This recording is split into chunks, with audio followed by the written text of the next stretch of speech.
And we decided we wanted to raise her right, so we started coming to church with her. And I figured right away,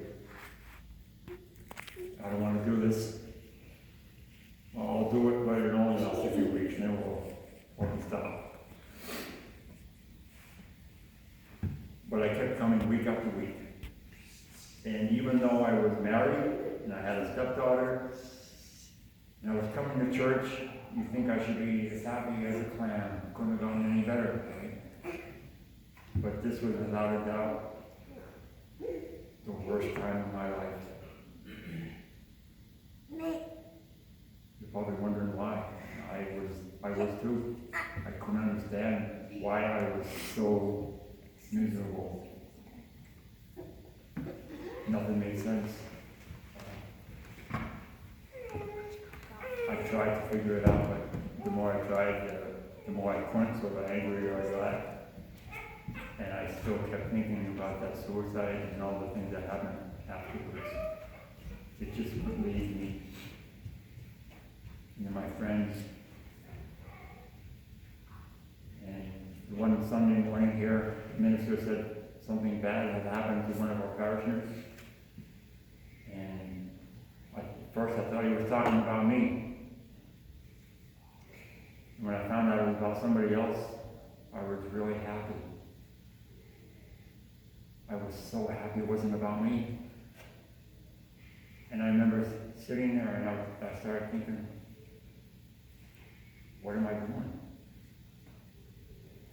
Why would I think this? Why would I feel like this? When something so terrible that happened to me, happened to somebody else. So I figured right then and there, I can't do this anymore. I have to talk about this to somebody. Talk about it to our ministry. So finally I talked to him for about 5 minutes, and I didn't really get any closure. It didn't change anything. So I was going to try again, and then before you know it, he was gone from our church. And I thought, why? I was getting so close to him. I was getting so close to finally getting some closure to this after all these years. And now he's gone. I thought to myself, this is stupid. I'm not going to try anymore. I was finally going to get some closure, and the only person that can help me was gone. I'm not going to try anymore. We got a new minister. It took me about 6 months to warm up to him.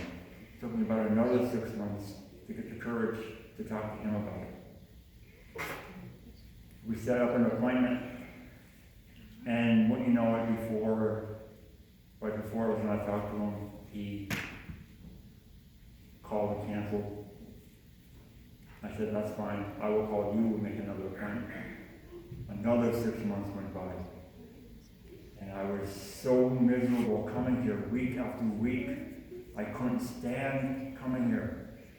Because the guy that committed suicide would come to us every once in a while, and he'd sit there with his family, and I'd see his face sometimes. I'd see my grandmother's face up in the choir. I wanted to say to my wife every single week, I'm not going back in. I can't do this anymore. I can't stand going to church. I can't stand being in there. I'm so uncomfortable. All the sermons would make me want to cry.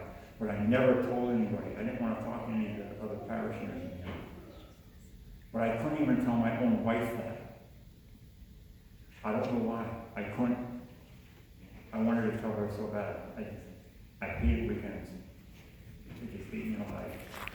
Finally, I talked to the other minister, and the weirdest thing happened.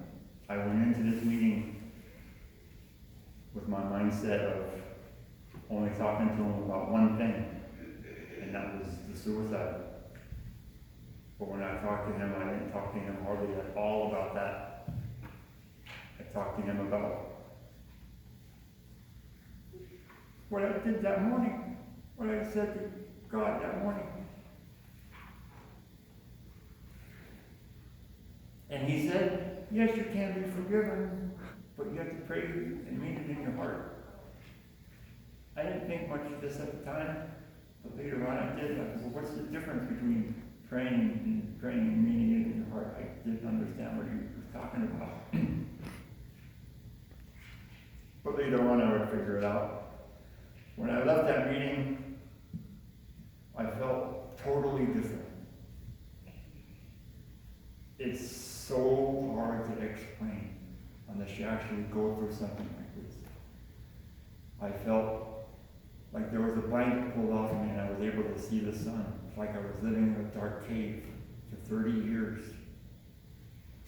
And now I'm out in the bright sunshine. It's just so hard to explain. But I did write a book about everything. And I'm obviously not telling you everything I went through, just highlights, more or less, if you want to call it that, so you can digest it. I wish I could explain it better in words, how I felt after I talked to him about this and was forgiven for what I did that morning. I was living with that for so long, everything else, and I didn't know how to deal with it. I truly believe now that what the minister said to me, the devil looks for weakness in all of us, all of the time. And he saw a weakness in me after the suicide, and he took my hand, and he had control of me ever since. Because of the way I treated myself and everybody around me. He made me hate those people, literally hate them. And he made me like it. And I couldn't get enough of treating people like dirt. I didn't care about myself.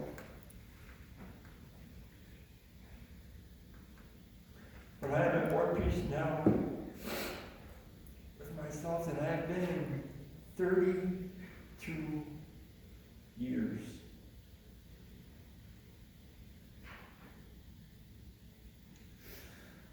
So, what the message I'm trying to get is, to get to you is, God is always there for you.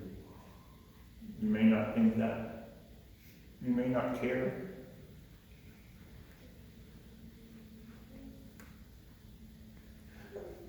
Like I didn't care for so many years. I know now he was reaching out to me all those years, and I couldn't stand it.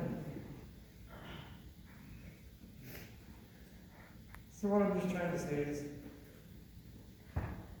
always have faith, and never give up.